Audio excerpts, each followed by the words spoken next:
Okay, we're here for the air leak test on a 1964 Alcort named Anna. We've gone through it once, so we know where the leaks are at so far, and we'll just talk to you about how we do it. Is the way do an air leak test to find leaks in the boat is take some low pressure, high volume air. You can use a bicycle pump. You can blow air into the hole somewhere. You can blow it out of your mouth. But you don't want to have this hole sealed up completely tight, pump it full of air, because it can expand. And with your, your closed cell foam blocks, the three that are in the back and the three that are up here in the front, they're glued to the deck, underside of the deck and the inside of the hull. And if you inflate this hole, they can pop loose. Then you got another problem to deal with. So what we do is we use our little shop vac, and we don't go for a tight seal. We just kind of hold the, take the hose around, and you note we're using a cordless. You don't want to drag a cord out here in a wet environment. It's an electrocution hazard. So there's your safety message for the day. Hose, we're going to hold that just a little bit above the hole, and also in this boat has a second hole drain on the other side, and there's no cap, so air can be escaping there. These earlier boats, there's actually a little vent hole right through the middle of the plate here, so that when these other two hole drains are sealed up, air can come and go in and out as temperature increases, decreases in moisture inside the boat. So what do y'all think about this little crack right here? Do you think it's cosmetic, just through the gel coat, or do you think it's a fracture through the fiberglass underneath it? Well, when I first looked at it, I thought, oh, it's cosmetic. Because, you know, when you're buying a boat, you're always optimistic. Oh yeah, I think it's just, but now if you look at that movement there, there's something going on underneath this. And I knew that when I bought the boat. So it may or may not be a surprise when we spray some soapy water, pump some air in the hole. Let's see what happens. I don't know if I can do this. Yeah, sure, we'll figure it out. Two-handed. So get the air going.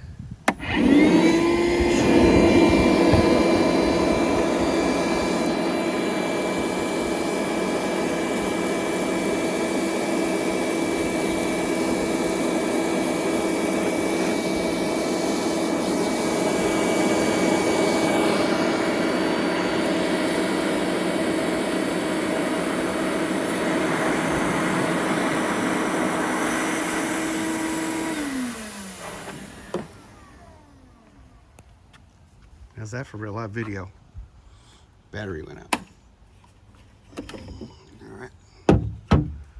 Yeah, beauty of this system.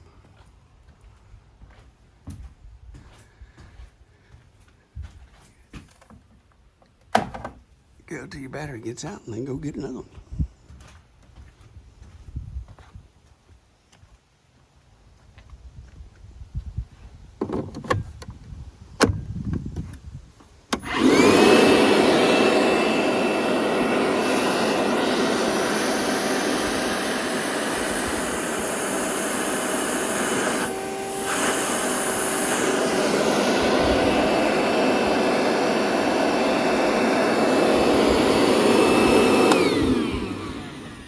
How many of y'all said, geez, must be a Marine in charge?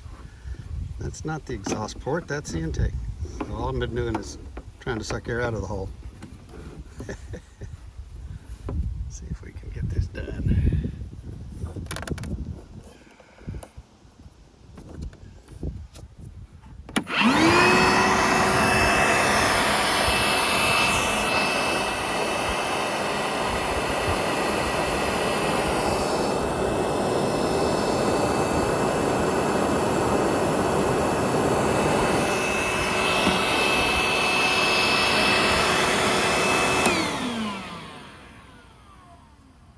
That was easy, wasn't it? So now you get the basic idea of all the different ways you can do an air test and get tripped up along the way. The key is, like I say, just not to make a tight seal. Don't pump in 50 psi air into this thing.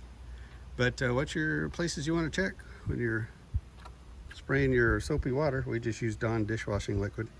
Basically everywhere there's a hole in the boat, there could be water coming in. So there's holes here, here's a hole, there's a seam underneath this metal trim between the hole and the deck.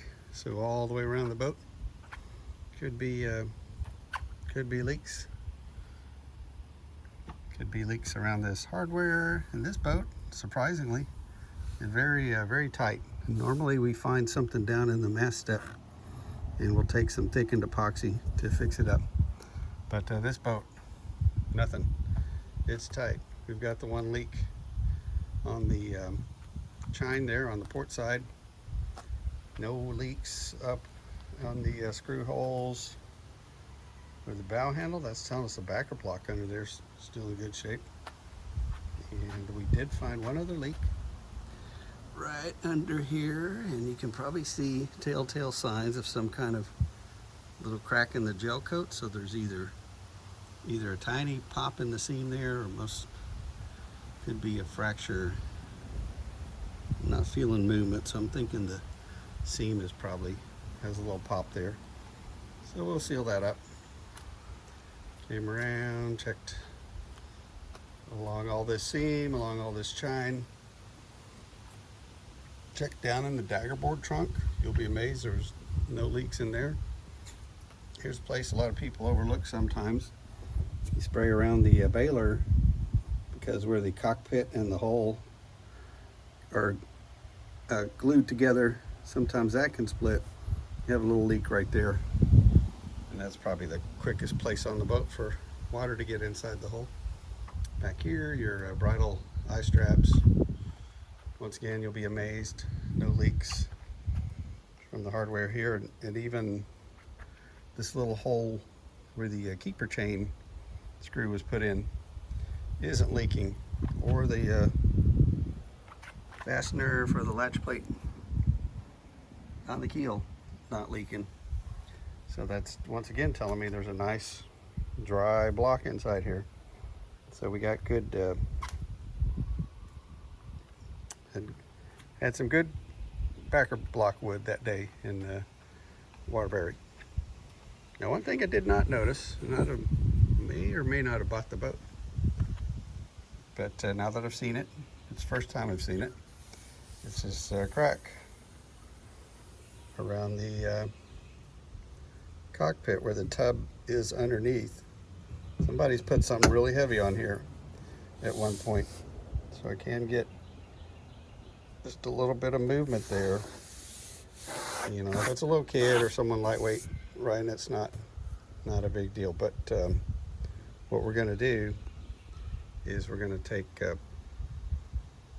some thickened epoxy and some fiberglass, and we're going to come in underneath where that joint is. We're going to reinforce, make basically a little fiberglass L bracket to go underneath here. So people going by today's weight standards, it won't continue to be a problem.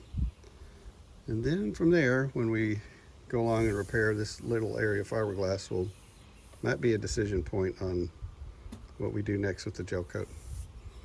This boat got scrubbed down with Comet, and then Dawn dishwashing liquid, and this is the color before any type of wet sanding or anything else. And here's the color after a little bit of 400 grit and some polishing compound. So do I want to do that to the whole boat? I'm not sure. So we've got a few more decision points, but what we're going to do first is go through doing a repair on this chine and get the boat flipped over and do one more leak test to make sure there's nothing along the keel.